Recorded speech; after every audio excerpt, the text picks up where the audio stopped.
what does the process look like?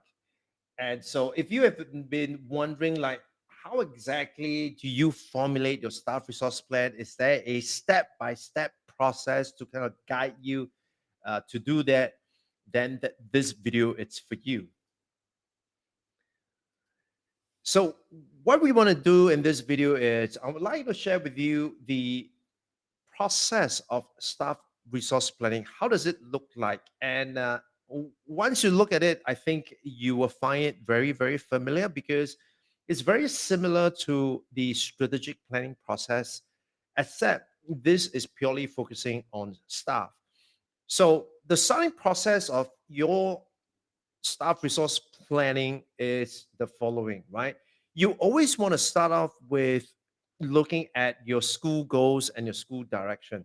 So look at a strategic plan, look at where your school is going, what is the direction of the school, what is the focus of the school, what are some of the goals that your schools have. Now, once you know those are the focus, those are the direction, and those are the goals of the schools, the next step is really to ask yourself, what kind of staff must we have, or what must our staff look like in order to be able to help us achieve those goals? And so this is really crafting, how you want your staff to be like. Because with that kind of stuff, this is how it's going to give you the possibility of achieving your organizational outcome. Now, once you have those goals, the next step is really to ask yourself, how do I know when I've arrived at those goals? And this is where the measures come into place. And so with the measures itself, we're looking at two things. We're looking at the KPIs. We are also looking at the targets, right? And once you have those measures in place, the next logical step is to ask yourself, how am I going to get there? And this is going to be guided by the framework and approaches that you have about staff development. And this is how it's going to help guide you in terms of writing the strategies and initiatives.